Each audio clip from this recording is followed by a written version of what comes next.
Hello, hello, hello. Yes.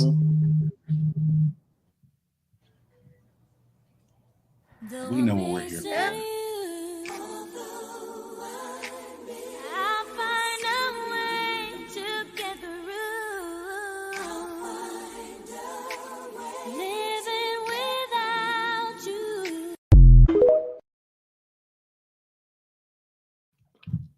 Oh, got the fan. Tears. The church band. Um, Damn.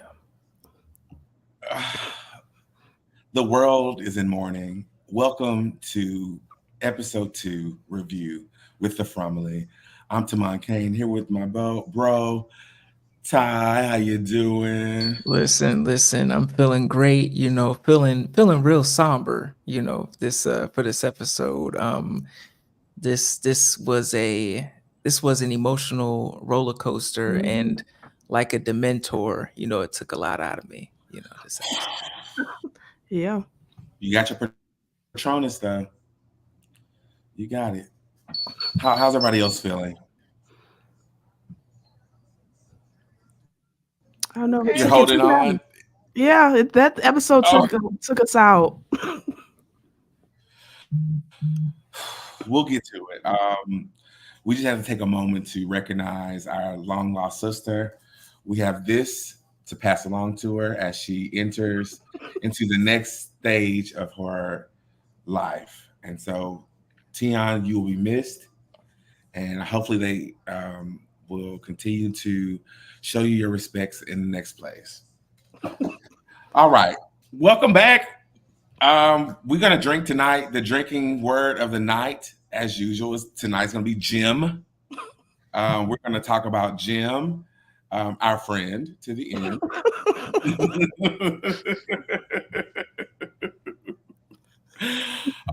So let's just get into it. This episode, it kicked us off in a really cool way as Jim and Kenny comes back into the town, or they still discover some things around where they spent the night at. They hmm find food, so Kenny and Jim, um, take a sip, please. I got ginger ale. You're not supposed to say that. I- you see the Canada Dry. Y'all see me lifting up this Canada Dry. Not you doing an ad. You can't do that. You're gonna get us flagged. Sorry, guys. Production. Please. Okay, so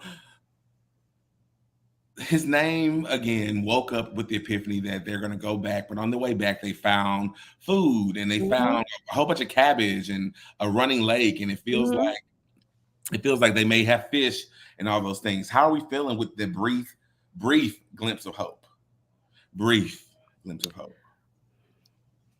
Well, me and Kira said, "Oh wow, well, first of all, we thought they shouldn't have went out there, but if they hadn't went out there, they wouldn't have found the food. So I don't know. It's like probably a catch 22 Hmm, because that hmm. kind of makes up for you going out there in the first place, I guess. Yeah, I mean, I guess it was a reward. hmm I mean, I is it worth mean, it though? I mean, Maybe that's people could be alive.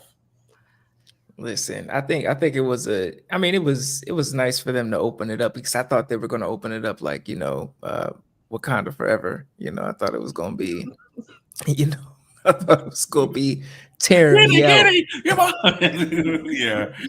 tearing me out from the beginning, but it was like okay, but then it I guess it added that bit of tension because mhm. this their glimpse of hope is going to eventually get broken. That bubble is going to burst. Mhm. Mhm. So What about you, Keisha? How did I you feel about it? I do agree.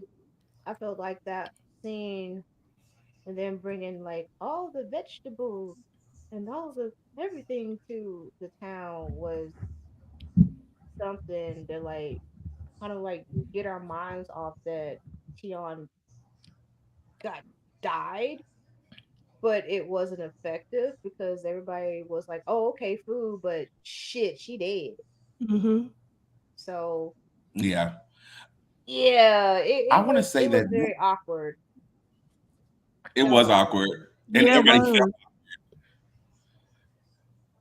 um I was Jade and Victor. Jade was trying to find Victor, right, in this episode, sort of in the beginning, but he walked into the barn, and that's when he figured out Mhm. everything that was happening with Tion and her being unalived. This show is nailing pacing so much, so great this season. It This is. Mhm. by itself, it was just moving and like the emotions shifted with you. But every Mhm. time they came back to, every time they came back to Tion's situation, your heart was breaking. Your heart was breaking all over again. You're so obsessed. Thank you for I know. Well, came on again.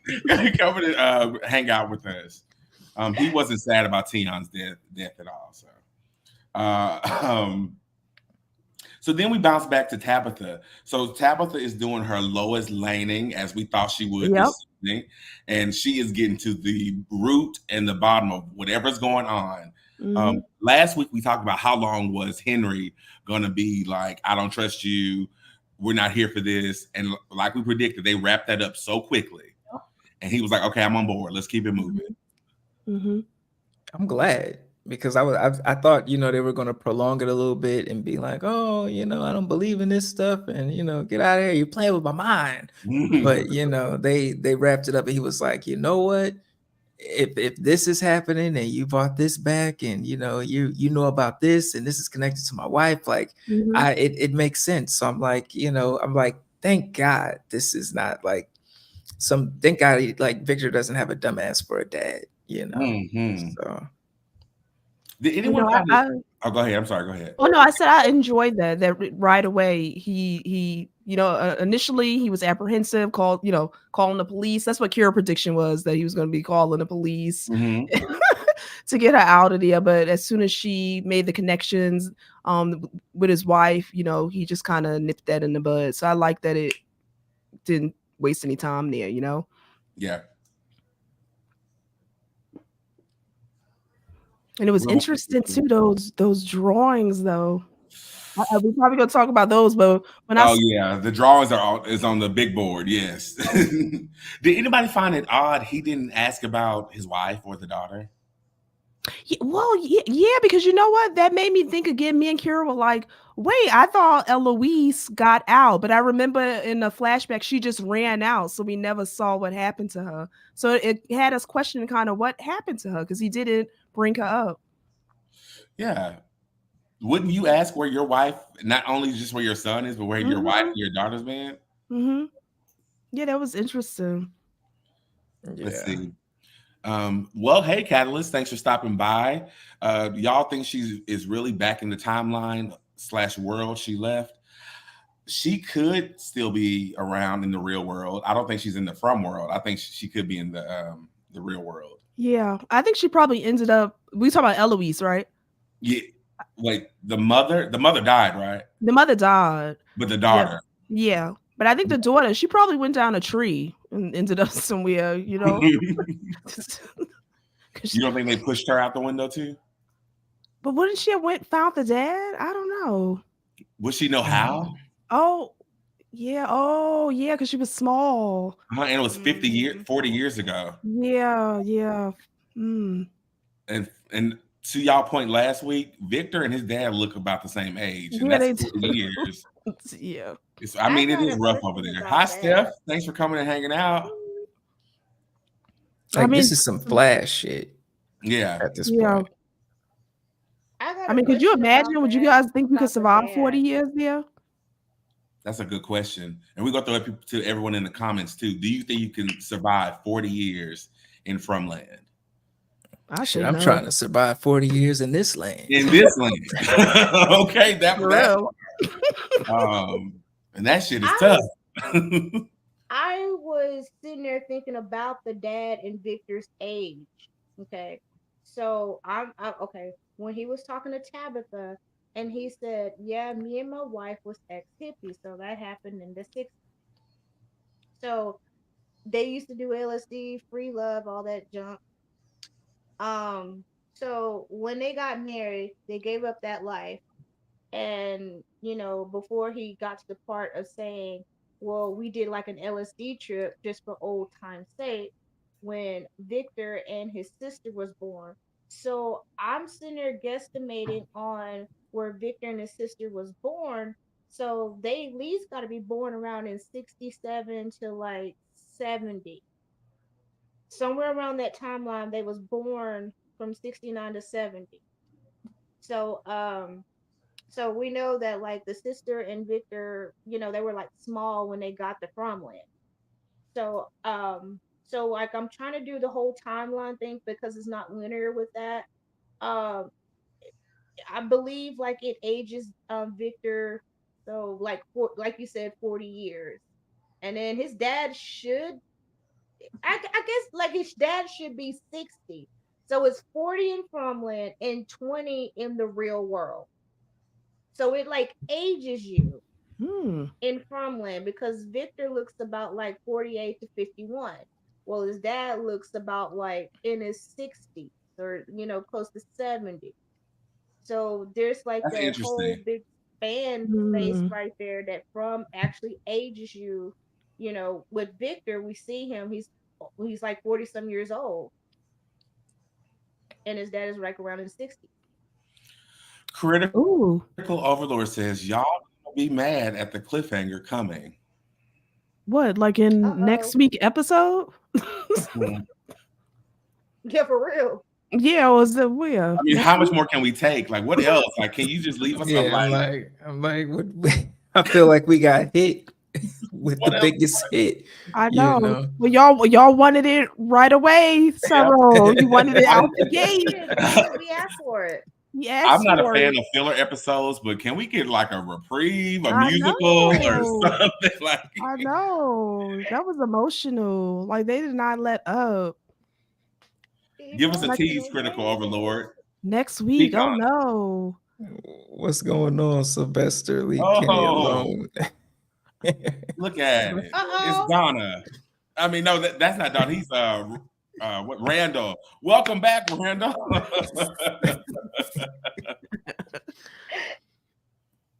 Oh my god.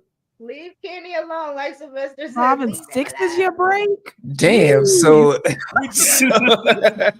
Hey, damn. Oh wow. that's a lot of I can't episodes take for a it anymore. 5 and reprieve. 6, I'm gonna be gone. They stepping on y'all neck. Do you hear me? They are on y'all necks this season. Dang, 5 or 6. No, They Kenny better is leave up for Kenny. grabs. And watch, he gonna No, die. He gonna die at the end of the season too. I know, because what else can you do to him? Jesus. Kill Oh, him. well, y'all probably will bring that up, so I'm not gonna bring up the kitty piece yet. But I had something that me and Kira just was like, I cannot believe they did that. But I'll see. Oh, I can't wait to talk about that too. Yeah. I think We should have lost Donnie. Who is who's Donnie? Donnie? I would have been okay with that. Who is Donnie? Who Yeah, is why can I Are think you of talking about Donnie? Donna? Is it shade towards Donna? Oh yeah, Wow. we talking about Don't be Donnie. disrespectful. Don't be Yikes. She's still disrespectful. there. She's still here. She's And she's still thriving, still sound Still and mind. shady. Oh, okay. She's still thriving. That's right, She is still Tyrone. thriving. Okay, I have a question. So Tabitha got there and she had the lunchbox, and he's like, "How did you get the lunchbox?" And she pulled up the articles. I'm like, as Henry, how I don't even know how he was saying this entire moment. I would have been probably having a nervous breakdown listening to this story, seeing this artifact of my I thought dead son, seeing that you're actually missing, that you're saying what you're saying is true.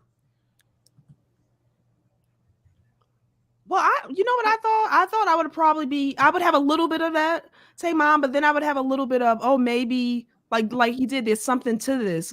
There's some answers maybe for what I've been kind of searching for or being kind of left in the dark. So I think I would kind of be like, oh, I'm not crazy, or my wife wasn't crazy, and kind of help me figure it out. Yeah.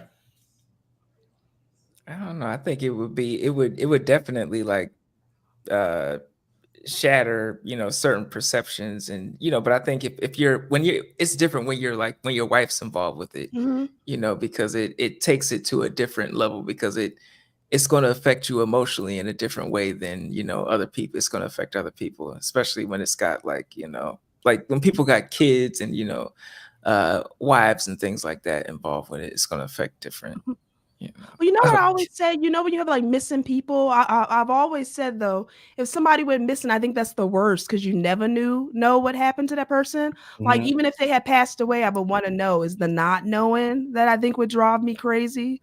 I feel like that's the worst part of it. Not Yeah. understanding what happened to the person that you love the most, or just love in general. Because some people would always search. There's always there's somebody, because even though we talk about, Jim and everything, but there's some people who would always, go out there and, do what they do, Yeah. Oh, yeah. Look. Sylvester said, I think he's lying. Why would she just up and leave without taking him? Maybe she was running from him. That would be really interesting if he had a really dark side to him or something completely different from him. That would be a cool twist. Oh yeah, see, Yeah, I need closure. closure. I can't even watch the shows like disappear because I get upset because there's no closure because the people's still missing. So, I can't even imagine. Where they at? I know I can't even do unsolved mysteries because I'm like, where are they? where are the people? So for Tabitha, I wrote down some cool things. I wrote down that her job, like we said, is Lois Lane. She's unpacking the theme. She's giving us exposition. She is giving all the tea, and I am loving Tabitha this season. Yeah, she on it. She trying to get back to her family. Yes. You know what I mean? She on it. Yeah, she's digging and she's finding out everything. And something tells me she's gonna be really special because she has visions too. And I think they're sort of alluding to like you're the new chosen one. So this could be really interesting. I don't know what the show is gonna become, but they're doing a lot of cool things that I like with the exposition of what's happening. On the show. Like, do y'all think they're tying it in a little bit? Like some of those questions? Do you think any answers? Yeah. I think eventually I think this season is the season of answers. That's what I'm hoping. Yeah. And probably with more questions at the end. But it'll be rewarding because we are getting fed. We're being fed so much. The lore, exactly. We are getting everything. Tabitha's on her quest. And you know what quests are like? She is doing her thing. And if you look at this story as from like, put it like in a medieval perspective, like during Game of Thrones and all of that, they're going on these different quests and having these different issues, just like things like that. I think it's really cool how the story themes can sort of jump between different timelines and situations. Yeah, and tying all in together. And like you said, they picking up each character you go to is just keep going with the pace. It's picking right up. I'm going to jump around the episode because this just came to my head. So I feel like it's right. This person is my MVP for this episode. Oh, I want to see what you have to say. Julie is the MVP for me this episode because she read Jim, and we're going to take a drink. Yes. A drink on that. She read Jim for filth in this episode. That was our MVP too. Oh, yours too? Oh, yeah. As soon as she like read him up and down, and like she said the line right that me and Kira was saying, like, get your together. It was like, go ahead. No, it was facts. It was facts. Like she said, like Meka just said, she said everything that we were saying, everything that we were feeling. It was like a release. It was like, damn, we was literally just talking about this in the chat, and just to have that character talk about it and get in his ass and hold some accountability, to her dad and be like, I can't go through this again. Like I can't do this again. Like you're the parent, and I feel like a lot of us have felt that, in our personal lives as well. So I feel like it kind of resonated, a little bit harder. Yeah, she went up on my character list, so she can't die now. Yes. I love. yes. I felt like she looked older in this scene. I felt like she was really becoming not just a teenager, but a woman in this moment. And I knew it was coming because you know how he was trying to talk to her and be normal dad. He was just building up. She just turned around like, what the fuck is your problem? Yeah, I love that. I love that. I said, yes, someone read him. Because like she said, we almost died last night as well. Yeah. And I kept the house together while you were. Yes. Again. And that's not my job. That's not my job. I mean, and Jim just stood there and took it as he should have. And he said, okay, when she said, I "Get it." feel you. You're right. Yeah. And then her last thing, get your shit together. Yeah. That was so like that was like gangbusters to me. I know like I popped off and popped on, but that whole read what Julie did, Jim's ass deserved it. Mm-hmm. He did. And for her to be the eldest, and that's like one of those eldest syndromes, like where not an eldest syndrome, I'm sorry, but the eldest is always being the second parent. Mm-hmm. Mm-hmm. We're gonna throw all the parenting on the eldest child. Mm-hmm. Yeah, that's why we had to. So that was what's going on. I'm so glad she said that. Oh, yeah. That's why I I felt have her. friends that like literally hate Jim. Oh, you mean like everyone? So, Yeah. she hates her father. We all know that. While we're Yeah. on them, Ethan is. I think he's annoying. I think Ethan is actually annoying. I think Ethan is annoying. I don't think he should be killed unalived. We're streaming. Yeah. Uh-oh. Yikes. Oh. We were commanded to drink, so let's Okay. just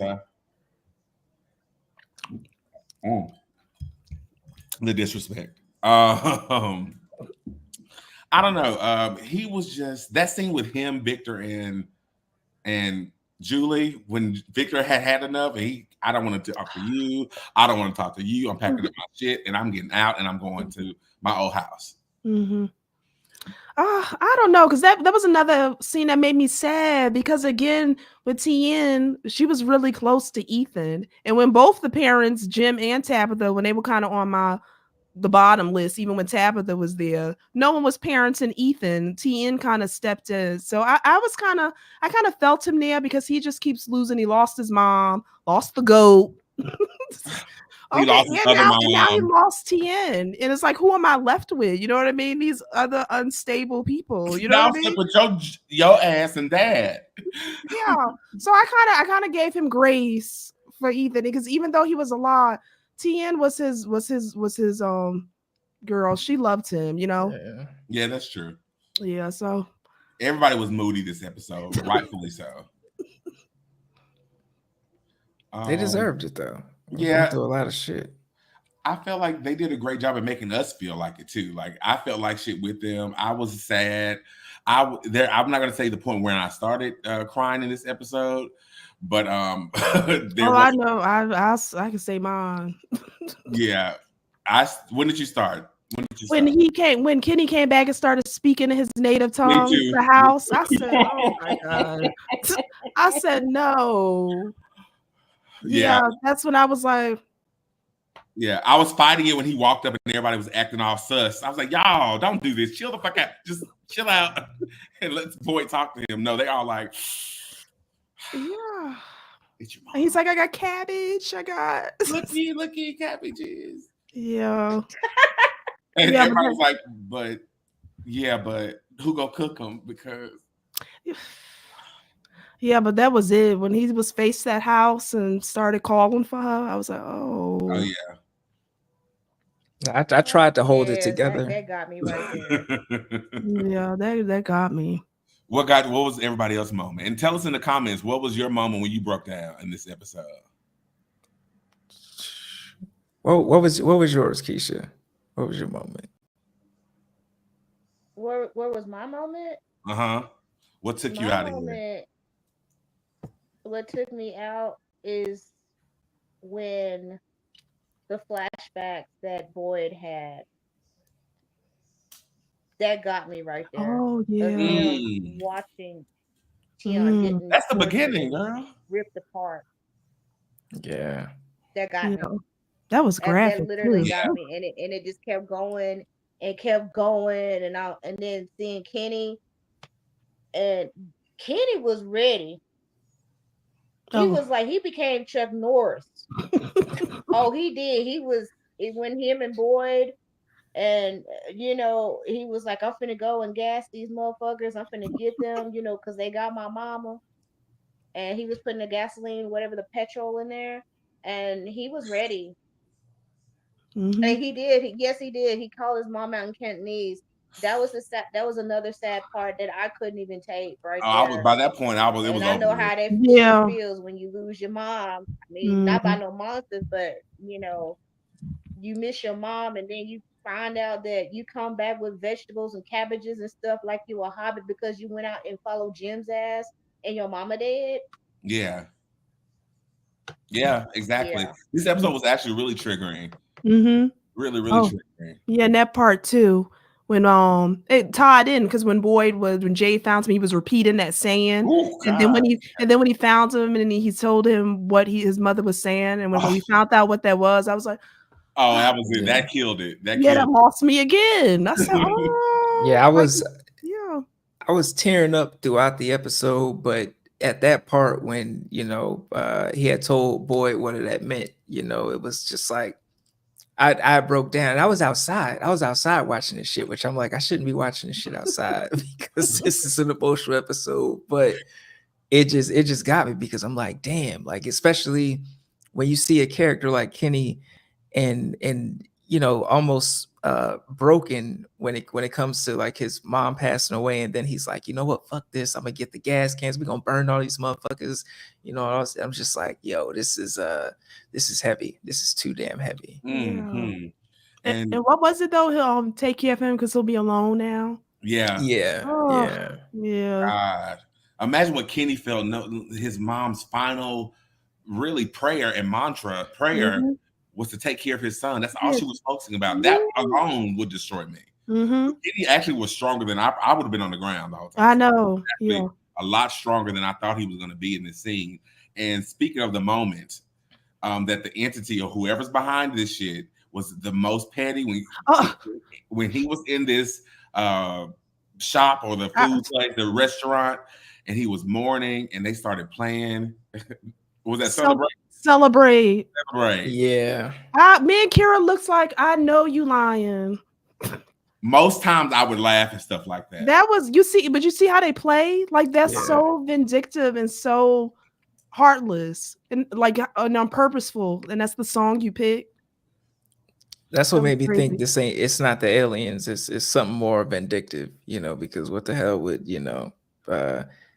aliens have to, why would aliens be this petty? But I'm like, this gotta be some sort of fucking demonic ass spirit or Mhm. some government ass agent, being like, celebrate. Like it's literally nothing to celebrate. She was Yeah. literally, even though I wanted to see something like this, but with her character, she definitely did not deserve to go out like that. She was literally one of the ones who did not deserve to go out like that. Mhm. Yeah, agreed. And just to piggyback off that, like I said, I would normally laugh at that, but I was really like I was shocked. pissed. Yeah, I'm pissed. I was shocked at like how what's the word, inconsiderate to his feelings the writers were in that moment, which kudos to the writing team to be able to make that choice. I would probably support it too, but like seeing it come out that way, I was really taken. I couldn't believe it. I was blowed. Yeah, and that shows you they do not care. No, They which do is what not we care. wanted. But Mhm. jeez. I wanted to be aliens too, but yeah, that made no sense. No, it's not aliens. It's definitely some type of entity. Yeah, it that's is. going on. And speaking of that, I'm just still mad about that song being played. Let's go up to Colony House for a second. Talk about Fatima. Oh. And how Fatima has not been feeling well. And Fatima and Ellis, I thought were great this episode together as a couple. And Ellis is being like in my head, I can picture them in the real world, like going to doctor's appointments, right? And so they did a really good job at doing that typical scene. If this was a typical show, but putting in this universe, they did a really good job at sort of conveying that angst that a couple would have to figure out what's going on with the baby. So I enjoyed that. But the way Ellis was like, Junkie Road? No. Where's Christy? Where's the he ticked me off with that. I mean, we got slim pickings, okay? So I'll take the ex-junkie pediatric nurse. I mean, hello. He was shady for that. He was definitely shady. I was like, what do y'all think about the theory going on that Tian Chen was sacrificed for them to find the new food because those vegetables appeared like magic? I mean, if that's how we have to do things, then let us choose. Yeah, it does seem like when something happens, something else occurs. You know what I mean? Like the bus showing up with the people. You know, now we got the pediatric nurse, TN. Now we got food. It's like, I mean, yeah. I mean, but no. Let's. It's just uncomfortable to talk about this because I'm so sad. It's a lot of new faces in the comments, and let's do a quick shout out. Okay. Hi, Leo Hernandez. Hi, Leo. I think they're smart monsters. I think the monsters are just the tools. They're not really what's in charge. They're just there. I like that we kind of learning more about, like we said last episode, that they are listening. They know what's going on. This season, they really trying to break them down. I think that's the theme. So how far down can we break them? As we saw with the stereo, you know what I mean? They just this is where they at this season. If we give them Jim, can we get some cows or something? Can we get like if we killing off people in exchange for food, like if we kill off Ethan for some, you need to drink for that. No, drink. Can I go back to just the beginning with Victor and Jay? Hello, they did what I said. I with the goats were in the house. Hello. That's the first thing I thought about. That you said that. That's the first thing I thought in the beginning of the scene. Yeah. Why did you put him in the house? Exactly. Because Jay knows better. I'm not going to that barn. George, the diner playing celebrate good time. Exactly. Rude. Yeah, that was crazy. It's here. Hey, Vanta. Ooh. Let's see. Ooh.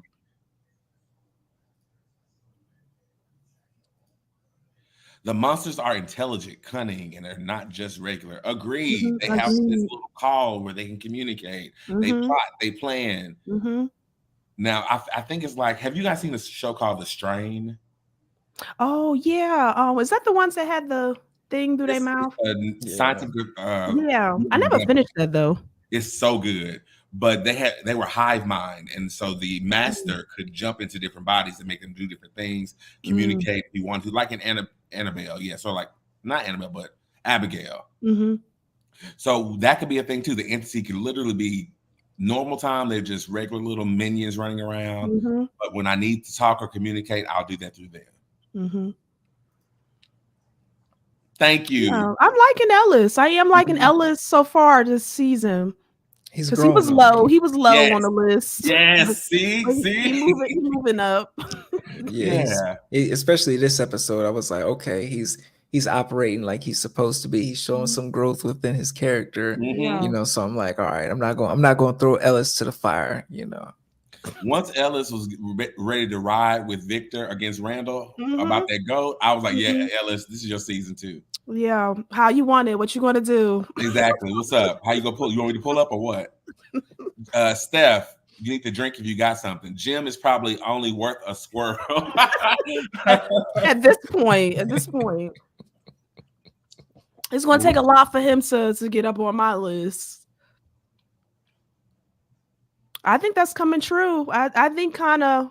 I'm over Ellis. I'm over Ellis. I'm over his character. I'm over him being scared all the time. I'm over him not doing anything or talking to anybody. Was he in this episode, Elgin? I don't remember. No, right? He was in the previous episode. Scared again. But I think his dream have to do with Fatima. For sure. Absolutely. She turned it into whatever he saw. Yep, I think so. I'm like, how is she? Did she? Am I forgetting? Did she get scratched or some shit? Like, what is nothing? She hasn't been hurt. It was just chosen. So a theory that I heard was like, but the timeline doesn't make sense. It was saying that when Boy transferred his blood to Kenny to save his life. Oh yeah, I saw something. That's how Fatima could have become pregnant, but technically she was pregnant already. But it was like in this world, anything can happen. So them just having. I'm sure they have sex a lot as a couple in the same spot. So I would assume that if the entity wanted to corrupt love, that would be the one to pick. And so, of course, what is she carrying? Because you losing. What is it? Yeah. And then you eating raw food or bad food. Like, what is that? She found her tasty treat. When she went over there, I said, I know, Meka said, I know she's not about to. She did. Yep. The Frumland has grown crops for their new queen, to eat. She done called that number on the substance. She done called that. I haven't seen it yet, so I don't know that reference, but I'm okay. Yeah, I mean, she's gonna be getting her nourishment, but not the right kind. What would you do though? Would you stop eating? Well, no, I probably have to eat it if that's the only thing I could tolerate and I'm hungry. Yeah, so no matter what I become, I'm just gonna go with it and ride the ride. Yeah, at that point, like especially if you in that damn predicament, you in that town, like I feel like even if you gotta eat a human, like shit, we here, like and I don't like you niggas cannibalism, Tyrone. Yeah, I don't like you niggas in Colony House anyway. Yeah, come on out, Colony. I can't fuck with town anyway. Oh, please. We'll burn this whole town down. Remove y'all talisman and go about our business. Fatima is turning into one of the night monsters. I swear she couldn't open the door when she was by herself before she was going places with Ellis. And he was opening all the doors. Oh, that's interesting. Oh. Because before she got to the rotten food, she tried to open the door, but she couldn't. And then she hid behind the door and smashed a whole bunch of rotten food. Yeah, something's going on there. Yeah, she was like white as a ghost. She looks bad. She looks real bad. She's down and out. Townies for life, you would. Yeah, I'm a townie too. Sorry. Y'all letting everybody die down there, I see. I will fortify myself in the post office police station. Yeah. Call it a day. Y'all got one house with just kids in it. It looks like. What's going on down there? I know. Well, what's the name is back, but Victor going again. Jesus. Can we jump back to the diner? And her name is Clara. Oh, and she had those flowers. I like as soon as she came and dropped those flowers, like she's dead. She's not gonna make it. She's out of it. I like her. This is the second time because she helped Fatima in the first episode with that girl, like telling that girl to relax. And we saw her again. I said, I like her. Yeah, she's out of it. I don't know that for a fact. I'm just saying, like, you keep bringing up these smaller characters for more important kills. I've heard this theory, but she was stopping because she smelled the food, not because she couldn't get in. Yeah. And I wonder how she's going to keep hiding that she eating this food.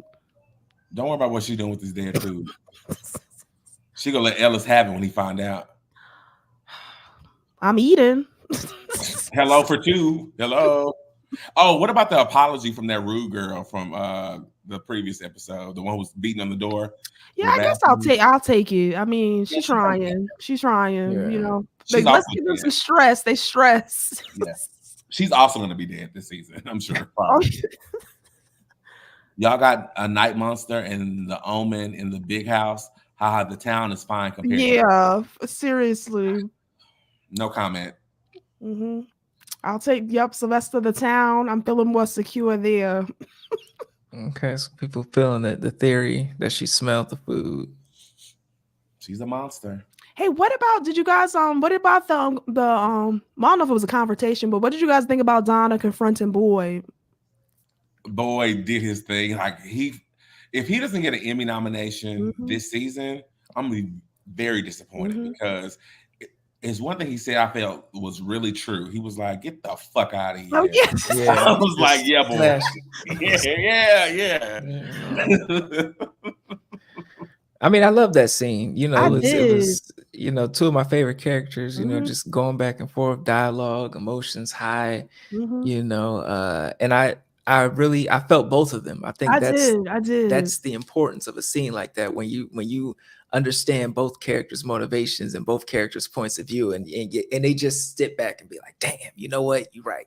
My bad." Yeah. That's what I felt because I was like Donna and Kira was like, "Boy, like let's go get these animals because they're gonna be wandering and then we'll have to try to find them." And I was like, Donna, like, look, we the most important right now. We'll wait till the daytime and try to find the animals. You know what I mean? So I definitely saw both sides. I really loved that back and forth where they were just like going at it, but then kind of come together. But boy, let her know. Look, I was here in the moment, and this is what needed to be done. It's like how she came with that energy, like I know I'm right, And so I'm going to get you together, but you also had an experience in this too, Mhm. and you about to get me together with that. And so when they see each other's perspectives, they like, you just gave us conflict resolution in like less than 2 pages. Sure did. Yeah. Like, bro, thank you for that. Yeah, they killed it. Mm-hmm. Yeah, it looks like they learning from loss because Yes, they are. This season is proven they getting whoever's behind it is getting better. Oh yeah, the snow. I'm like, girl, what's going on? Like it's snowing now. Yeah, that weather change. Yeah, they're trying to break them down all the way. It's dreary. It's dreary. It's cold. It's snow. Angry. People about to get angry. And we have cabbage now, but like Ty said, we might have people barbecuing people by the end of this season. Yeah, because it was like we got enough to feed everybody. I'm like, but for how long? My mind automatically go to for how long because I don't see just everybody just filling up on cabbage like that. Like how much stew can you make? Yeah. Cabbage potatoes, cabbage soup, cabbage fry. Sure. Yeah, it's getting dire. And that's why again you're gonna need Boyd and Donna at 100%. They got kimchi. I love kimchi too, but no comment. Now, and who's gonna do the dining now? Is it Sarah, I guess? Oh, speaking of Sarah, I like Sarah and Julie's conversation about being like I got the craft vibe when I saw them two together. I was like, this looks like we're weirdos together. And so I like Sarah. I mean, she was kind of down initially, but she getting up there, especially when she did the dress. I said, okay. That kind of because she knows she's still a pariah, but again, she put in Tien and her had a great relationship. And when she bought the dress, that was another one that kind of took me out a little bit because you had Jade, he was so great too, helping put her together and everything. Yeah. That was just beautiful because they're all three of them, Christy, Jade, and Sarah. I loved all of them kind of came together for Tien and for Kenny. Yep. So I love that scene. Jay came through with the comic relief, That's what he does. I also love the scene with Christy and Boyd with the truck, getting insight into just how much. Another they couldn't even remember. They was like, whose truck is this? Yeah. A throwaway line gave so much context to the pain and hurt of this moment, which is a reflection of the pain and hurt for all the moments. Which is good writing. Ugh, they just disgusting. They made me sick. And it made you kind of feel like Victor. Like, Victor, I'm tired of it. Like, you know how many people I've lost? And then Tien, he was like, I'm done. You know what I mean? Just keep losing people. Yeah. For the cows. Yeah. When we started, it was 90-something days since the incident, but it's been a rough time since then. Vanta, I feel that Victor has been freaking out internally due to everything changing because he's been there. Absolutely. He's having a panic attack. Yeah. He's PTSD to the max. Yeah. PTSD to the max. Yeah. Imagine if you had never had really any stability because you're always fighting for survival. And the one thing you had that was stable, which is this is always this certain kind of hell. And even that is changing. Yeah. And could you imagine when it was him? Because he had said for a while he was there by himself for a long time too. I was like, geez, couldn't even imagine. Am I the only one thinking about like the funk? Because I'm like, I just see some of these people and I'm just like, you know what? These people ain't washing their clothes. These people ain't, putting no deodorant on. They don't care anymore. They don't care. What? What are we caring for anymore? Not fuck it. Yep, at this point, shoot. I don't care. Whatever. You took a shower? Bruh. He just died yesterday. No, I'm not showering. Victor, but see, again, that's what. But see, then you see the one kind of losing that humanity and kind of that slippery slope, I guess, right? Well, he tired. He's sick of it. He's sick of everybody. I still think the monsters are from Victor's time being at the town. I need to know where they're coming from. Mm. Yeah, I think so too. There was a rumor we sort of talked about that when this town was created, the entity took over these people and they became the demons. I think we already read that. I'm showering every day. What else y'all got to do? You got to conserve water. Yeah, at this point. We need But new they found a river. Didn't they find a river? Wasn't there a river with the cabbages? It was a river, and that's where we're going to be at, down by the river. New house, lake house. Yeah. The wood cabins out there in the wood cabins. Wood cabins. We're going to do a retreat. We're going to do some little building, some team building as Fromily. We're going to go to the new section with amulets. Yeah. A new community. New community. Yes, a new sleepover. Yeah. Listen, what if they found a new community? What if they started exploring and found some, like a new colony of people, a new colony more of people? folks? Yeah. Ooh. You know, anytime they meet new people on The Walking Dead, they try to kill them. So maybe they should. Yeah. Because it's always, you always know the monsters, you know, is the other people you got to be worried about.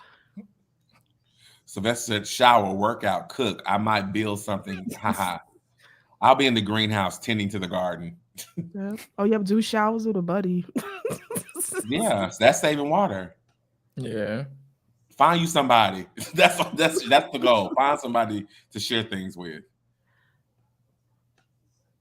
Why is the show unknown compared to the rubber? Oh my God. Well, that's Oliver. Thank you for coming and saying that. It's starting to pick up, but I don't know. A lot of people still don't know about it, but I am hearing it more though now. Thanks to us, because we have been their biggest cheerleaders, and it's our job as the marketing team for From to get out there and push the show.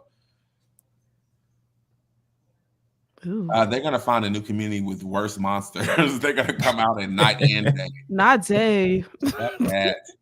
Take me. But they're gonna do like a 30 Days a Night episode with no sun. All night, remember? Yeah. And a flood. We're gonna get real nasty. Let's see. Stranger Things. They're gonna find Stranger Things ain't that bad. But Stranger Things, I only like the first season. I like watch the whole thing, but to me, the first season and the second season were the best. Damn, I think the third and the fourth season were the best. Which one was Vecna? The fourth season. Oh, I like that one. That's and that's why I'm hoping From is still good. I always get nervous when we get, like I told you guys, bigger budgets. The show start losing itself. Yeah. So hopefully they keep it where it is. Don't do too much. Don't go too long. Be very mindful. Yes, keep it mindful. Yes, very 9 episodes. Very tight spot. Let's not run too far up that hill. Okay, please come back down. MGM isn't really known compared to Netflix, which is probably why it's also not that expensive film. That's what I'm saying. Like I feel like I'm the only one that I know who pays for like MGM Plus, you know, in you know my immediate, you know, vicinity or whatever. So it's like, yo, if people don't notice and people don't subscribe, you know, I feel like I'm grateful, you know, don't get me wrong. I'm grateful that it is on MGM Plus and it has a platform and they've allowed it to grow. And obviously they've invested, especially in this season. But I think as far as for its reach, it might actually be one of those shows that when it ends and it comes into syndication, it might actually grow further when it goes to other streaming services. Agreed. And like we keep saying, if all the rumors and speculations are correct, by the end of this show is going to go down in history as one of the best shows. The pen of the writer of this show is nasty. Oh yeah, they're doing great with the trajectory. That's why I said to me they got the winning formula. So just stick with it. I couldn't get into Manifest Leo. I tried. I never watched that. I never watched that one. People loved it. I just like, if they're gonna be angels who hear angels, like give them something else to do. Like give them some. Can people heal? Can people teleport? Like I don't want to see anything else. Oliver, season 3 is going to be intense because Boyd and Kenny are tired of playing defense.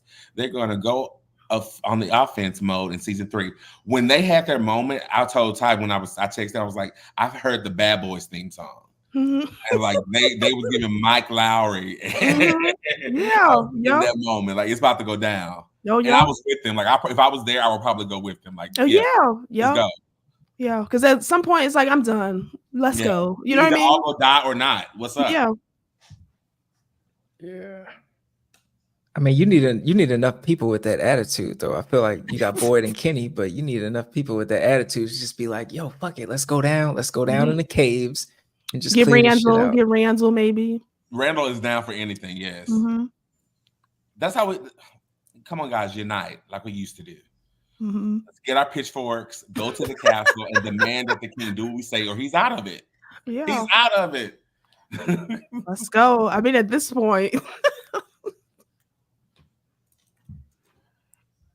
My bae Randall that lives in the bus can help. Yeah, he's gonna surprise me. I think I'm gonna be a team Randall. We'll see. I'm like I said, Randall could surprise us, like you said, Meka. Yeah. He could. Yeah, because remember he gave us two sides of him at that last week. At first, I wasn't feeling him. At the end, he did what he needed to do. So I was like, okay, there's something there. I'm thinking Randall, and this might be blasphemous, so don't burn me at the stake, folks. But I'm thinking Randall might be the new Donna. Oh no. I need to hear this. I need to hear this. What? How? Because I feel like it's unexpected, but he could switch it up on him, and he could gather the folks together and make the hard decisions like Donna makes the hard decisions. I feel like everybody else is apprehensive and, oh, I got to think about this, got to think about that. But Randall's in it for himself. But if he opens up his heart enough to care for everybody else, I think he could be the new Donna, so. Donna's still here. I'm gonna start calling Randall Donna 2. Okay. Donna 2. Donna 2. Okay. Put him down on our nickname list because I think you gave him one last week. Was it cake? No, skin. Something really bad. Okay, I don't remember. But we're gonna go with Donna 2. Donatello. Okay. Donatello. Oh, Donatello. Oh. Okay, y'all, we need to take a commercial break. We'll be right back. Everybody take a drink. Jim, everybody take a drink with us, and we'll be right back. Thank you.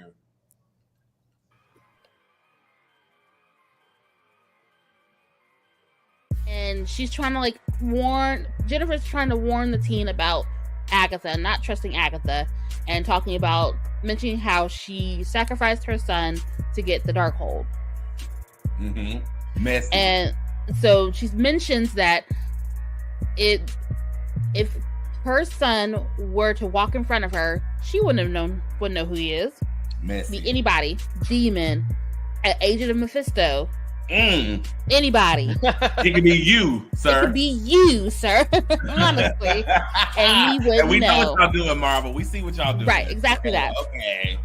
Which, everyone else is kind of gagged about just the pure mention of Mephisto. It turned the entire comic book community on. Okay? Yeah, exactly. I was like, the fanboys are screaming somewhere. I just know. And we are back. I gotta watch that show. Every Monday we are doing Agatha All Along series review, but it's a part of our spooky kickoff. Next Monday we're doing a little bit of Agatha, but we're actually doing a Scream rewatch with Ricky and our co-host Lucia because they've never watched all the Scream movies. So wow. We're going to talk about their first reactions.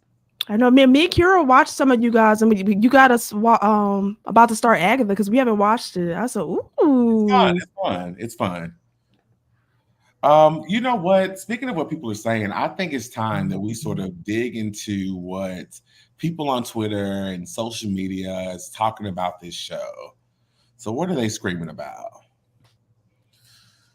Let's see. No spoilers. Season 3, episode 2. Fromily, give Harold his Emmy already. He should have got Best Supporting for Oz. He deserves to lead more than ever for From. I hope others get supporting noms, but I think we all agree that is Mr. Perino's time. Yes.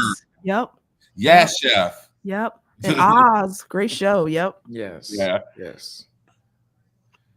Yeah, he deserves it. Again, sometimes they be shading horror. Anything having to do with horror sometimes. It's crazy. Like, Yeah.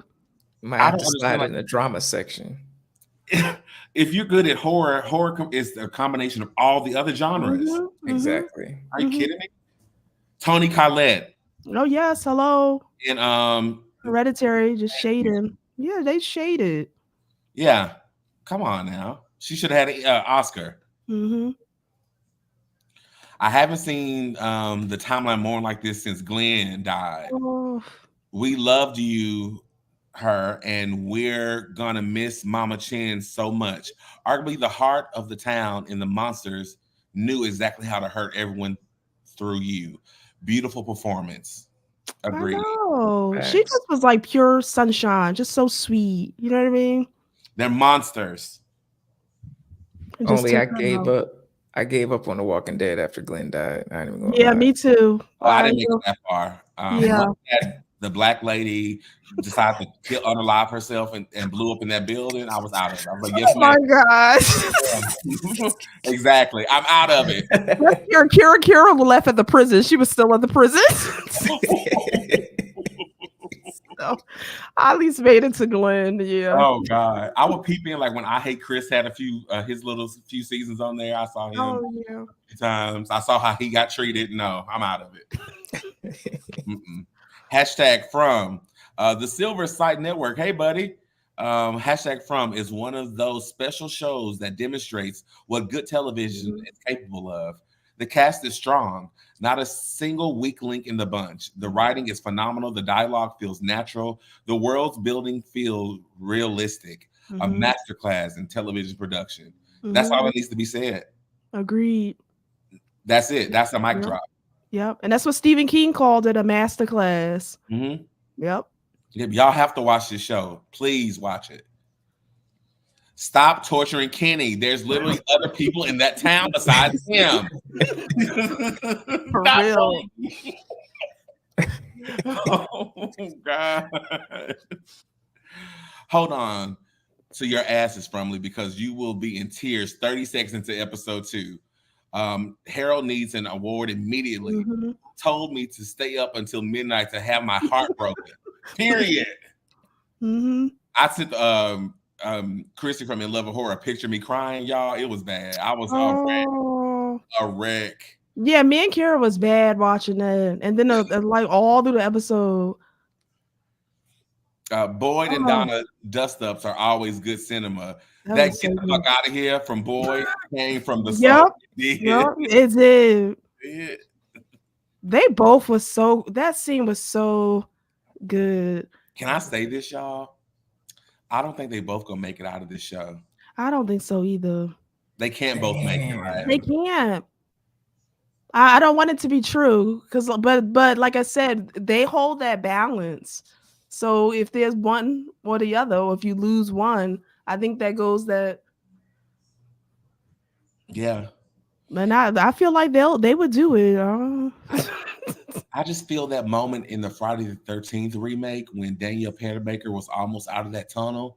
She went, have y'all seen that? In 2009, and you thought she was the final girl, but she's not. Nope. That's what I feel they're gonna do to us with Donna or Boyd. Yeah, I think no one is safe in this show. No one. No one is safe. Not even us, obviously. I'm an ugly cry though if they get rid of Donna or Boyd. I am, y'all. Y'all won't be on that episode. Y'all know it's real. it's real morning going on. We got to have a full service, like. Or Boyd is like out of commission. On the flip side, as the place taunts Kenny, it motivates him to take offensive action. If the place is trying to get them to fight back, it's going to the right way about it. I agree with that. I picture a chessboard, and the entity is making moves strategically for long game and obviously immediate pain, but probably long time destruction. So I'm interested to see how this sort of rolls around. I was kind of nervous with that when he said he was going to go like catch them on fire? Because again, I was like, they can hear, right? Don't they know? Like that's what I'm always nervous about. Like obviously they can hear what you're saying or what's going on. My prediction is Kenny and Boyd are going to have a 90s action movie. Kenny is literally going to F them up. Yeah, I was Bad Boys. That's what I heard in my head watching that. Mm-hmm. And then Randall may come around for that. Yeah. I love how Boyd was supporting him though. Let's go. You know? Yeah, because Kenny was like, I know you for to talk me out of this. Mm-hmm. I know you don't want me to go do this. He's like, no. Pull up. Let's go. Say less. Say less. That's what he said. Say less. People. Yeah, didn't we say that in town hall meetings? I've been saying this in season 1, y'all. Like, I know. Please talk. But when Tabitha get home, they talking. Yeah. Yeah, they talking when Tabitha get home. I'm only crying for Boyd and Kenny. Everyone else at this point is fair game. First of all, Randall, you need to remember Jade is still alive. Mm-hmm. And you need to remember if he goes, the show goes. Okay. Mm-hmm. Okay? But no, you're not gonna disrespect Donna. Like I know. He's so rude. That's why he's Randall. Boyd has a plan to capture one of the monsters, but Donna tries to talk him out of it. I hope they ignore Donna because Donna's mindset won't allow for progression. You know what that means? She's out of it. Yeah, well, she kind of showed a little bit too that she breaking down a bit too, and again, that's why boys so essential too, because it's like she teethering a little bit. Fatima continues to eat doo-doo veggies, sauteed, and kill the girl who was rude to her. That's what she's gonna do. Yeah. I don't trust her in that house. I would not be in Colony House. No. The last time, you're not gonna rush me ever again. Do you understand? And then snap her neck. Everyone sleep with one eye open in the Colony House. Don't sleep like Elgin. Low key, I can see it too. Randall might be the switch we need. Nope. Okay, Ty, I think that's for you. About Randall. Mm-hmm. Listen, I'm saying, I'm throwing it out there. You know, early in the season, I think that we're going to see a switch. You know, especially if something happens to Donna. You know, or Boyd, because I think Randall would be a good right hand man if he had his mind right and his motivations right. He'd be a good right hand man to either Boyd or Donna. Mm-hmm. So. Mike said if Randall gets a love interest, he might need some of that. He might need some love. Was Sarah? Junkie Rogue. She with Christy. Christy is taking care of her man and her mullet. I know. Christy's straight out of the 80s. that was a choice. But anywho. I love her. Now, Randall gives me Shane vibes. I don't know what that means. Oh, Walking Dead. Oh. Mm-hmm. Is that the brother? Like I remember his friend friend who was the other cop. Who was in the first season. Yeah. He was sleeping with his wife. Uh-huh. I remember. Jim will take a sip, y'all. Come on. He gonna die before Tabitha come back. I doubt. Will die in episode 6. Tabitha comes back in episode 7 with a fresh insurance policy up to $1 million. Roots touched up, blonde on point. Julie might be injured. Period. That's the life I'm talking about. Yeah, Tabitha gonna be walking out in the woods like housewife of Frumland. Everything. I'm like, is y'all gonna bring back some food? That's the thing. I'm like, if you're gonna come back, don't come back without resources. You know? At least bring some pizzas we can throw in the oven. Like, come on. Some popcorn, something. I don't know. Donna, in my opinion, is an obstacle to their search to escape because she always gets in the way, trying to stop plans from being executed. She let them take over our house and put a damn on top, and that failed. I think with Donna, like she allows the plans to be executed, but I think again she's been there a long time too, and I think her thing is you kind of build up people's hope when you do that, and if it kind of fails, that's her thing. I see, like just picking up those pieces, you kind of setting people up for failure if it's not successful. Mm-hmm.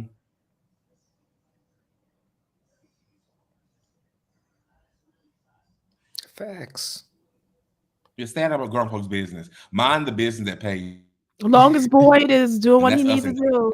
Because again, I did agree with Donna. Hello, cows. See you in the morning. We'll come in the building. So let's talk about Miranda and the paintings. And in the basement, we're back in the real world, and Lois Lane is getting all the tea. She's ate her some food, and she is feeling much better. I don't know if she took a shower because that would have been the first thing I asked her to do. But she's eating.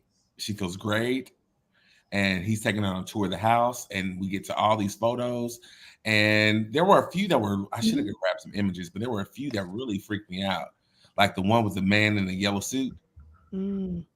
And then the children one stood out for me. Those ooey gooey children. Ooey gooey. Oh yeah, because she saw them. Yeah, she saw them too. And then the soldier, lighthouse, the house. Yep. So it's like she was predicted, and that was crazy that she started. Right, the wife started painting those before she even disappeared. Yeah, that's like so she was like seeing what was happening, and it's kind of like the future. Yep. After a little trip she had that maybe unlocked something, and now she was able to see into other realities and learn these things. I thought it was interesting how the writing was so good, how they unfolded the exposition of what was happening, how they did it almost whimsical, how he was describing how a place where nobody's you can't really get to, but it's always around or something like that. However you phrase it was just beautiful writing, and you was like, this is some good storytelling. It's like a fable. Oh yeah, yes. And how it picks, like, kind of getting into how it picks people and how you. I was like, oh, interesting, and it was maybe thinking about like we talked about a little bit last week. Every person, are they being selected for a particular reason? Tarot cards. Yeah, and that soldier, that creeped me out. I'm like, are we going to see this? Are we going to see this soldier? Eventually, is this person going to pop up? More questions, but definitely, like, what connection does Victor's mom have with all of this? Like, is she in on it? Because I started thinking about that as well. I'm like, is she in on this shit? And that little boy, I forget his name again. That little boy in white, she painted him too. Yeah. Yes. So when not Agatha, wow, when Tabitha, which name? Another one. When Tabitha saw that one photo of the boy, she reacted like that shook her. So is it because she saw that boy before, from when she was in Frumland, or like it felt like, was that Thomas, which we're going to get to soon? I thought it was Thomas. Me too. Yeah.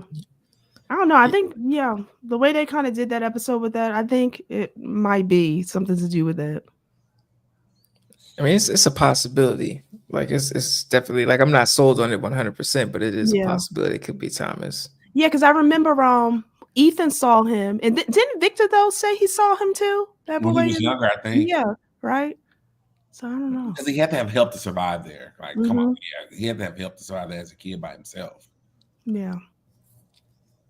But that could also go into that rule, or that rumor that we talked about, where the witch bargained for the life for 40 years. And so if his mother was the witch, she bargained for Victor's safety for 40 years. And those 40 years are up, which is why the world is changing. Fatima's maybe becoming the new witch. Who knows what's happening? The witch could still be there. We don't know. But I feel like we're going to find out. Critical said episode 5 and 6 is slow. It slows down a little bit. That's crazy, though. That's 4 episodes. That is crazy. That's a lot of intensity coming in before you get a reprieve. I love that. Watch, Tabitha will be back before we know it. Oh, Lord. I don't know. And next week, a cliffhanger. Listen, we asked for this, though. I feel like, especially after season 2, we was like, yo, we need something. We need some fast pace. We need some hot sauce. And they gave us the hot sauce. Yes, it's like a game of chess, like you said. As the place steps up the game, the people have to step up their game. The place and the people strengthen each other. Facts. Emotionally spent I was after this episode, and the last time I felt this way was, if you ever seen Buffy the Vampire Slayer, this Body. Oh yeah, with Joyce. I was out of it that episode. I was out of it. Yeah. Even when I rewatch the seasons, Every I have time. to kind of go Every past it. time. Yeah. So I was looking for that monologue because in that episode, Anya, she has this very powerful monologue about, I just don't understand why everybody's sad because I don't know human emotions. I don't get this. Tell me how to feel.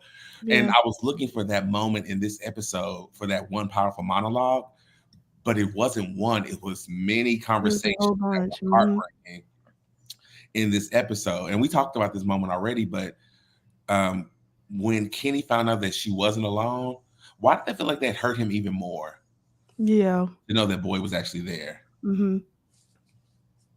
Yeah, because I think it's still a little, because he still has that guilt from his dad. You know what I mean?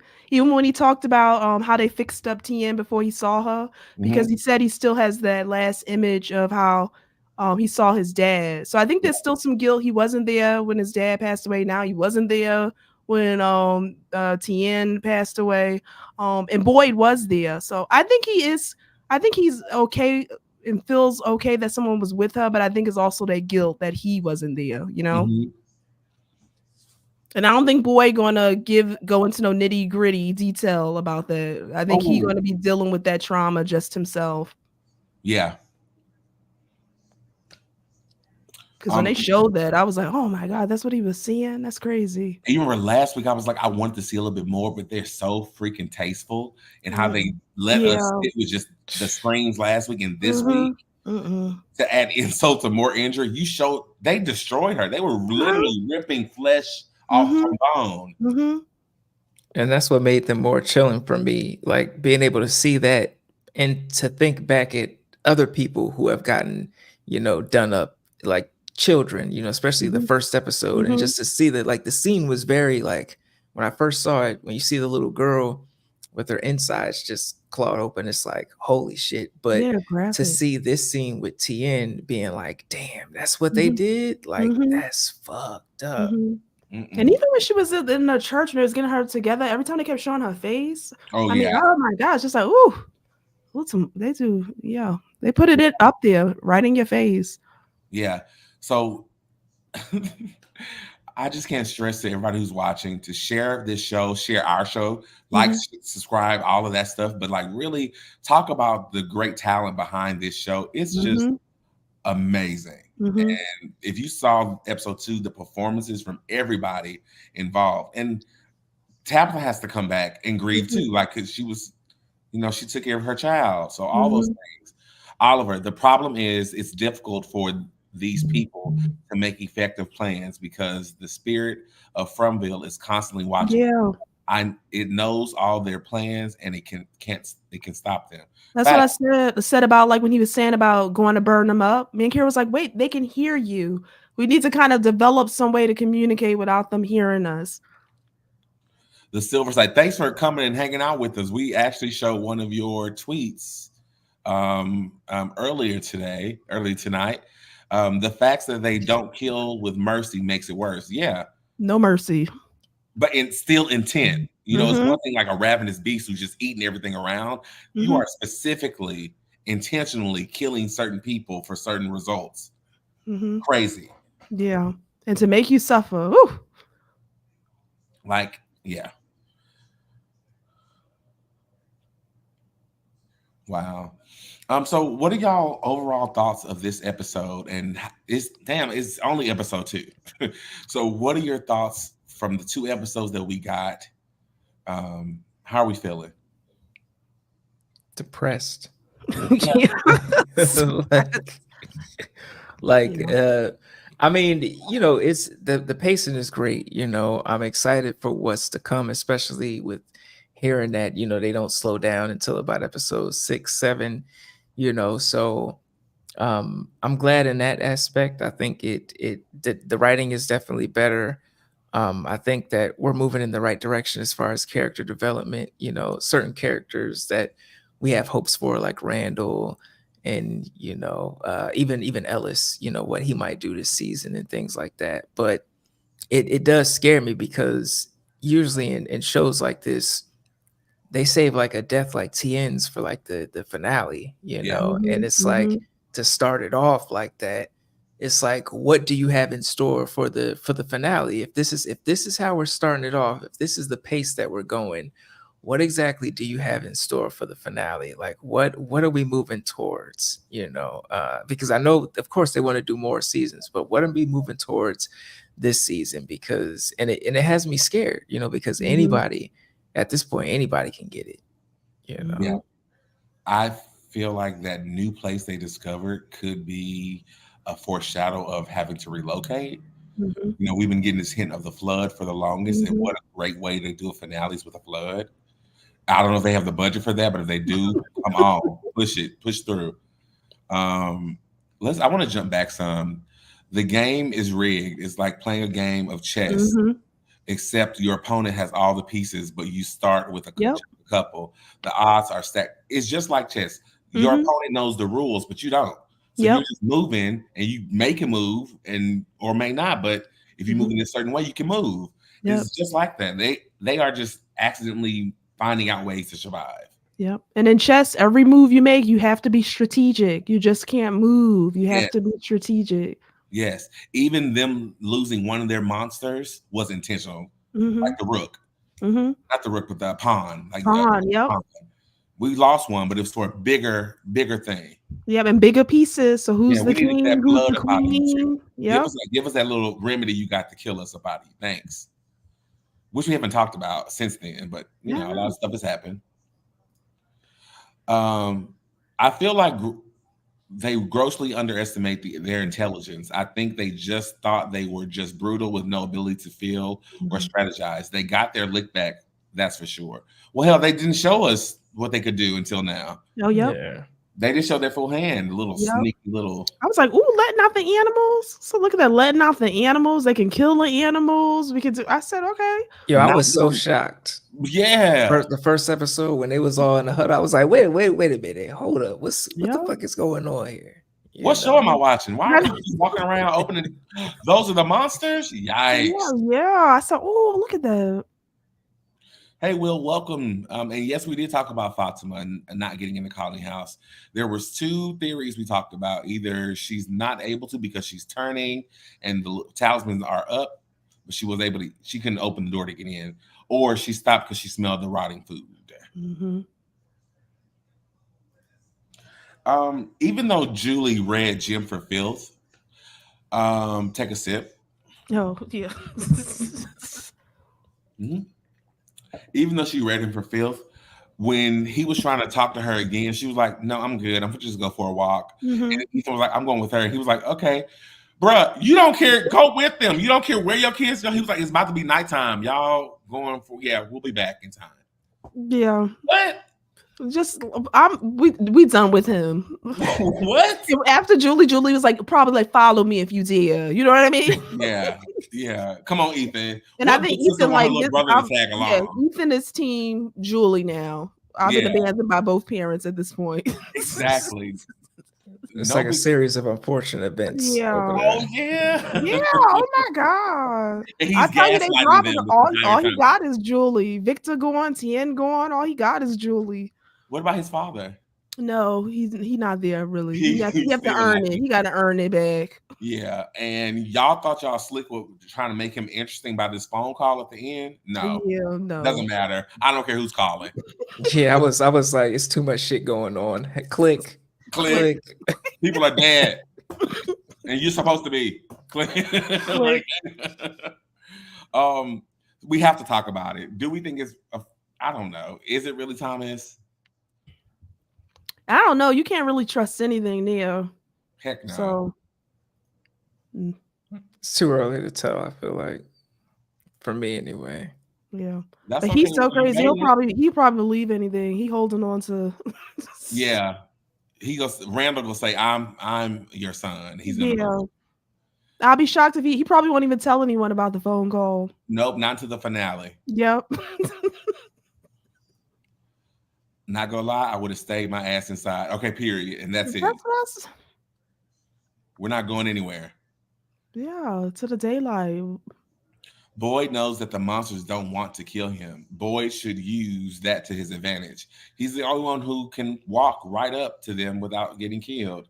Yeah, but that little plot armor can be twisted in other ways. Yeah, I don't know Exactly. about that. Yeah, They can yoke his ass up time. Yeah, I throw him wouldn't down the test well it again. out. I think they're giving you a little bit of reprieve, but I wouldn't keep testing it out. Yeah, don't think fat meat ain't greasy, because it is. And that's the way to break down the people more. Get rid of their leader.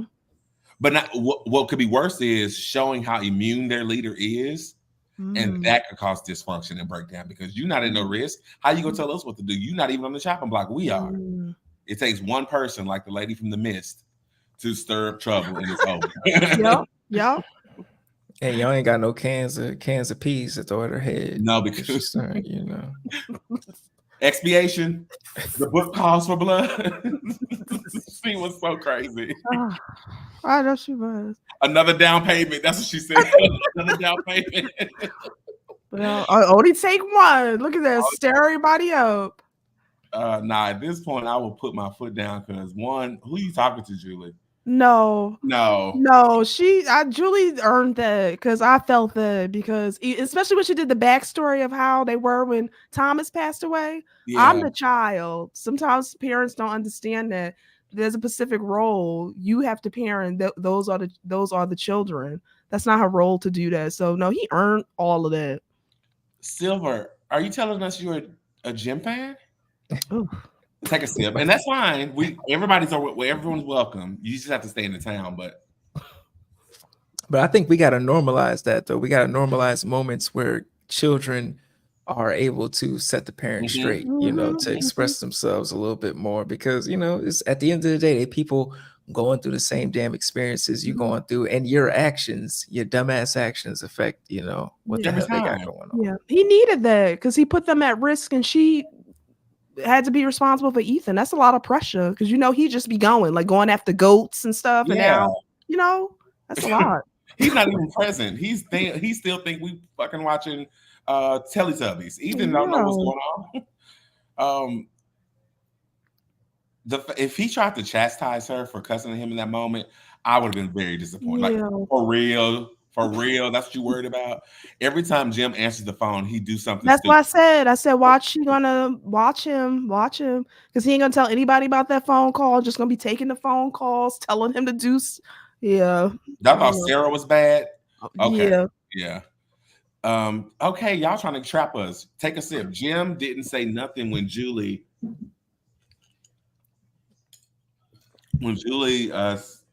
and said Ethan almost died too. Yeah, he just was like staring. That's why I was like, okay. Because again, it's selfish. Like, to his point, we always dying. So y'all just relax. What? You're my father. And she was more realistic than him, because she already thinking Tabitha mom is dead. You know what I mean? Period. So you all we got left. So get it together. She said boy was out there this amount of days. Mom's been gone way longer than that. What do you think she's doing out there, knitting scarves for us to come back? I'm not saying boy should walk right up to them with no caution. However, I think he has better chance to talk to them, yikes, and try to get answers from them.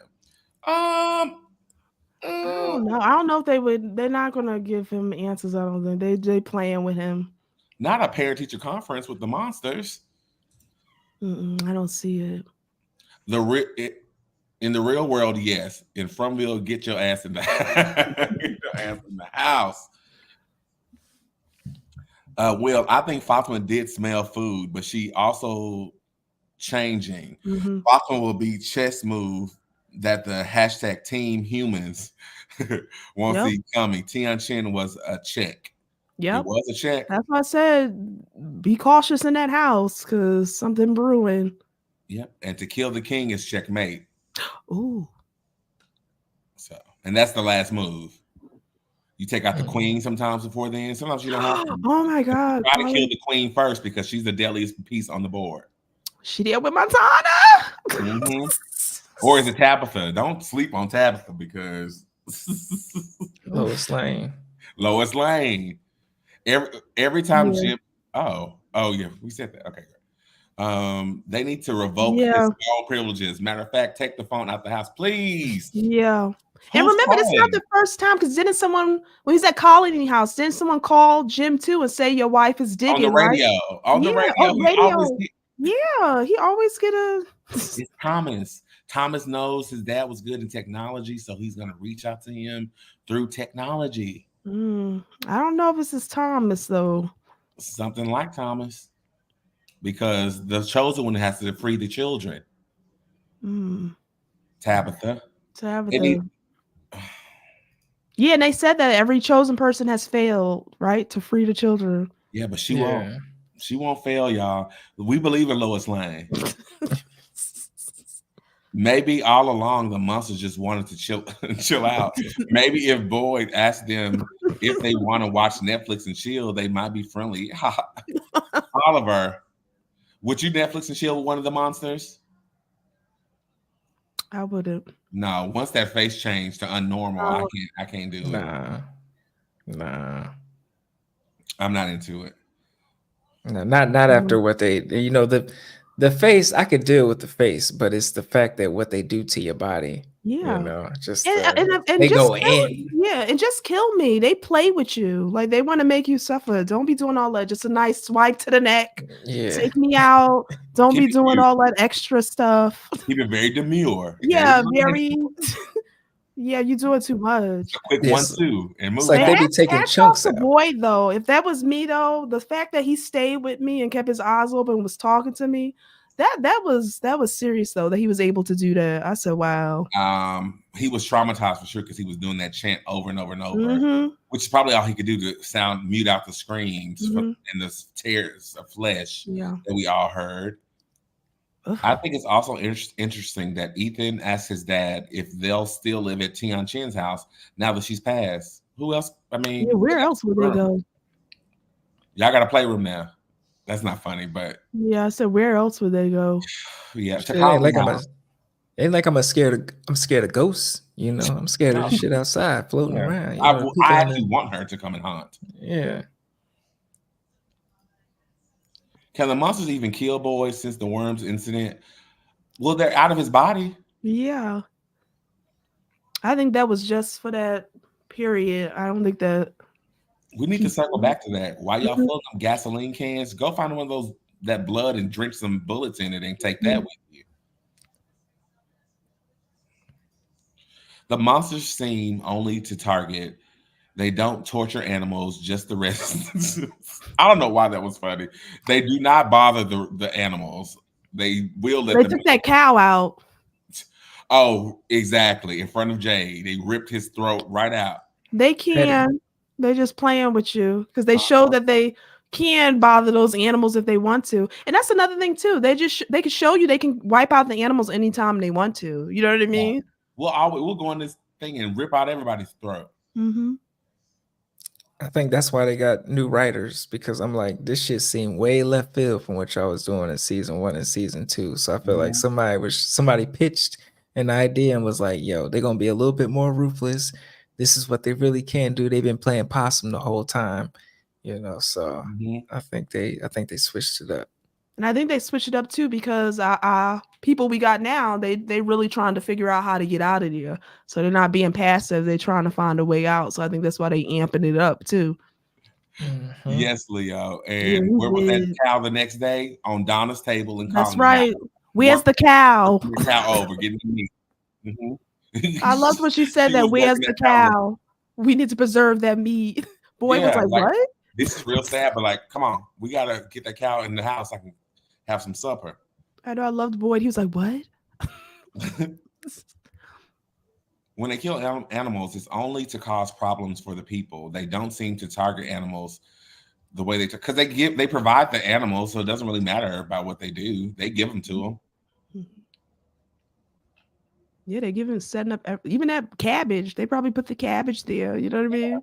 Just a little treat here, give you a little taste, a little taste of what y'all could have, but you're not.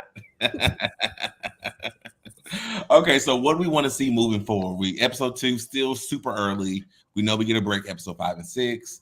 So for episodes 3 and 4, what do you want to see? Episode 3. Well, since we're not getting no break till 5 or 6, I guess we still keep up this flow because I think we had a moment with TN, but I think again they're not going to let up. They're not going to give you a break. I think we still going straight into figuring out how we get on the offensive, what we do with this new place we found with the food. Fatima, I think is going to be amping it up where we got to worry about her because I'm feeling like each episode she getting a little bit more to the left. So I'm concerned about Colony House. So I think we just go 0 to 100. No break. I think the funeral was it. Yeah, I do have a synopsis for next week. Oh, was it? Kenny leads a group into the forest in search of food. Wait. Okay, this is episode 3. Like, in search of food or to kill shit. Okay, whatever. Donna and Ellis try to talk Boyd out of a dangerous plan. Oh, boy. Of course she would. Tabitha makes a mind-bending discovery. Fatima questions the welfare of her unborn baby. So I would be questioning that in this episode. You know, I don't know if we can say that live, but she has a lot of things she needs to question. A lot of this. Oh, yes, it is. The trailer is fire. And I saw somebody foot in the bear trap. Oh, I didn't see the trailer. I didn't see the trailer. Can we do that? No, don't do it. Because they're gonna fade us to black. Well, we'll tag the trailer in the link below. Okay. Yeah.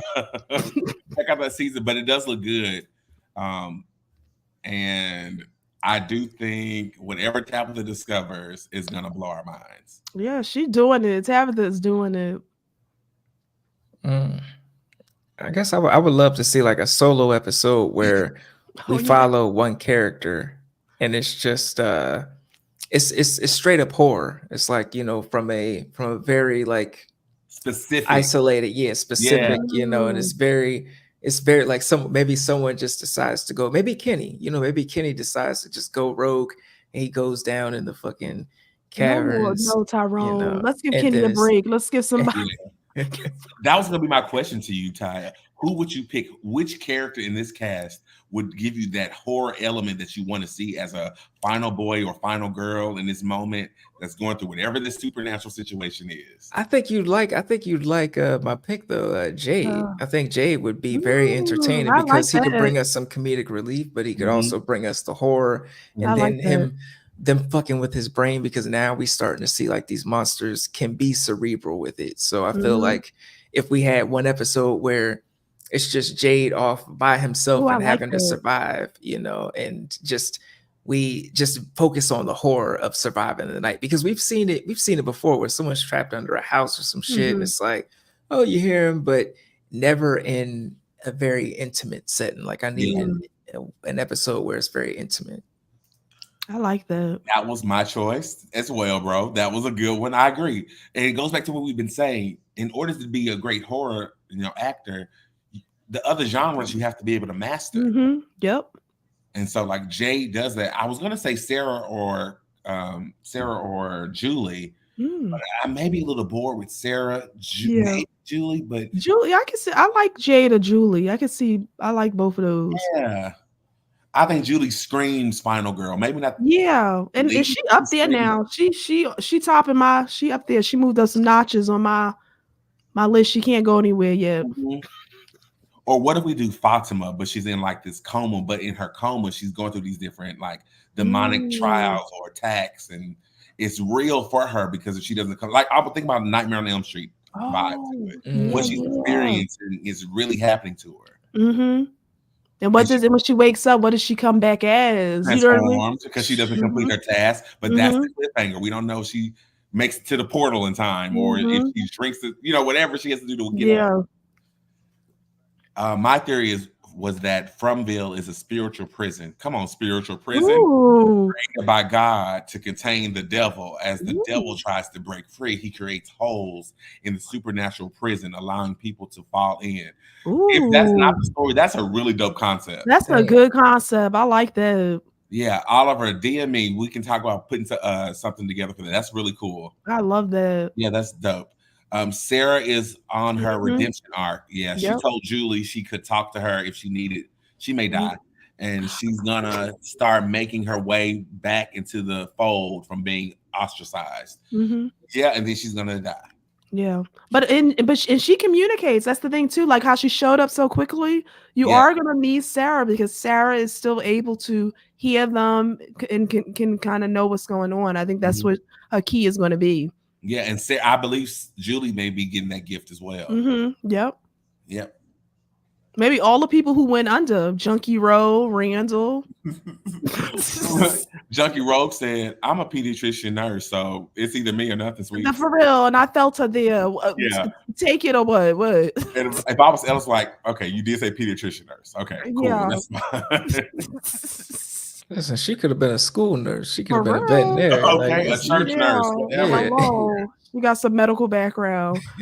You literally could have just been logging people, signing people up for benefits, but you gonna come up here and do it. I wonder if they have like equipment, like to help with like ultrasounds or pro vitamins or whatever they called. All the things you need when you're pregnant. Yeah. I would be so petrified giving birth there. That's going to be crazy. Just leave it there. Do y'all think Sarah was also chosen or just crazy? I think two things can be true. Yep. Yeah. Yeah. Because maybe they were able to latch onto her because she was a little bit out of there. Yeah. We can't say crazy no more. Yeah. Just a little different. Yes. Just like Elgin. Slim pickings when it comes to medical help. Okay. Hey, it's what you got. Okay. I'll take ex-addict pediatric nurse. Period. Just keep them hands steady. Over nothing. But yeah, I want to see in episode 3 more drama.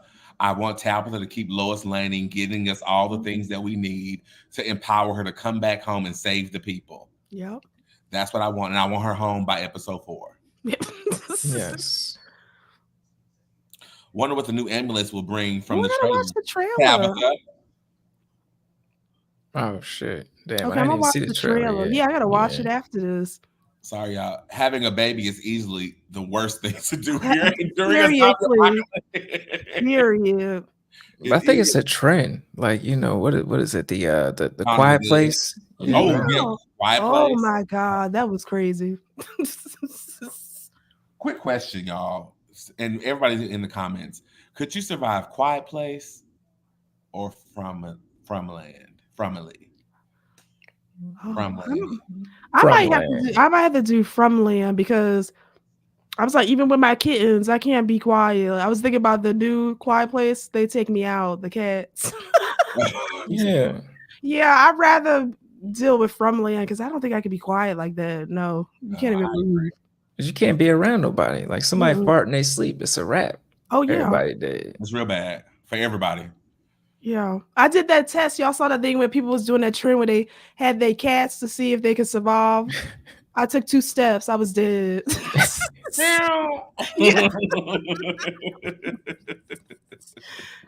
No. Well, at least everybody will smell good, Ty. Oh, yeah. Yes. Give me From Land. Yes. There's always someone that can't pull out in the apocalypse or in every other day. But yes, very true. I mean, what else are you supposed to do? Like Sylvester said, work out, shoot the club up, come up here, go wash clothes, and then do it all over again. I'm surprised they don't have more babies there. Especially Colony House. Okay, see, you're doing so good. Yeah, Colony House. Those folks we over believe in there. population control. Dion, welcome. I don't know if it's going to be the next episode or one down the line, but we are supposed to be getting 2 new survivors in front of you. Of course. I know one of them. We all know one, right? Yeah, I'll be in the crib. No matter what happens, you'll be in the crib. It don't matter what situation, Silver. Bro. Alien invasion, that's fine. Yeah, I'll be in the crib. Definitely From rather than Quiet Place with that completely. Be careful, y'all. Those pockets will start opening up. I forgot who pitched that. Oh, Leo. Yeah. Those pockets. Fromville. Hey, no way I'm not talking.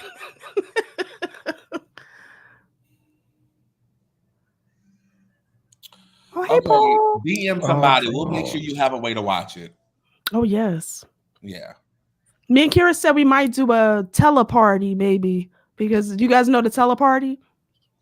Oh yes, I understand it. No, I'm not familiar with it, but I got it. And if somebody have MGM, if I'm pretty sure I'm gonna test it. If I could do it that way, I could send out a link for people to come on and watch it with us. The finale. Oh, that might be fun, right? Yeah, we'll work out the logistics, everybody. We'll get a live party going for the finale. And then you can type in there and stuff. Yeah, we'll test it out because we do have an account for that. We just gotta test it out. Oh, not a budget season 3. Look at us. Go. Yeah, that might be fun for finale. Yeah. Yes, finale night. I love it. Oh. If I was in From, I think I would be trying to travel out of it, either by foot or by any available vehicle. I'd be in a lot of danger, but I refuse to accept that there's no way out. And yeah, that's what everyone would say. Yeah. Yep. Until you'll snap out of it and realize that circle that you keep driving around in. That circle you keep walking around in, you know. Bro, it don't stop.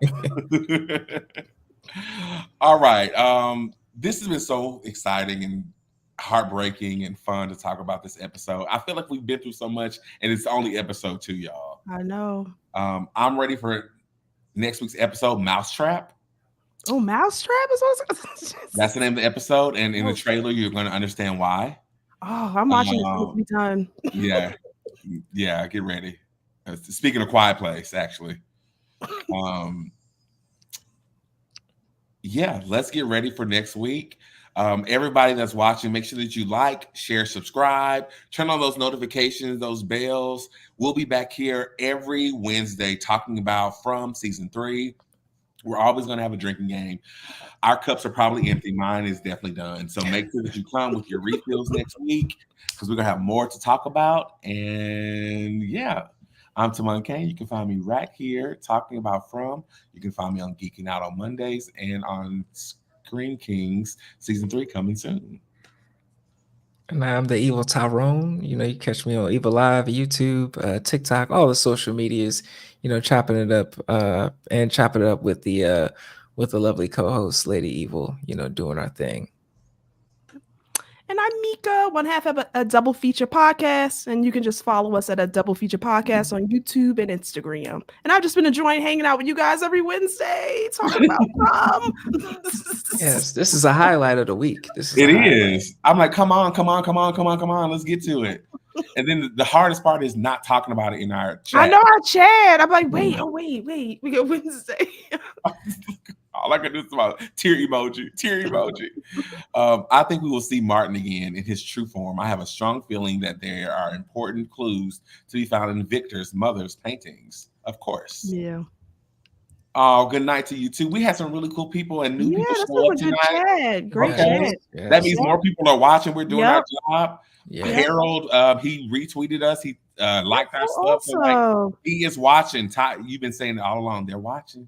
Yes, they're watching. Yes. So, like, we want to give that love back. Thank you guys so much. Dion, thank you for stopping by. Anna Babe, I hope I said Anna Babe, how are you? Silver, thank you so much. Yes. Steph, thank you for coming to hang out. We have Paul Draws. Yes. Oh, I was okay. Yes, I understand. We have Oliver, Leo, Black Horse Survivors, and everyone else that we've already mentioned. Thank you so much. Please come back and hang out with us again next week, and we will see you. Peace. Bye, everyone.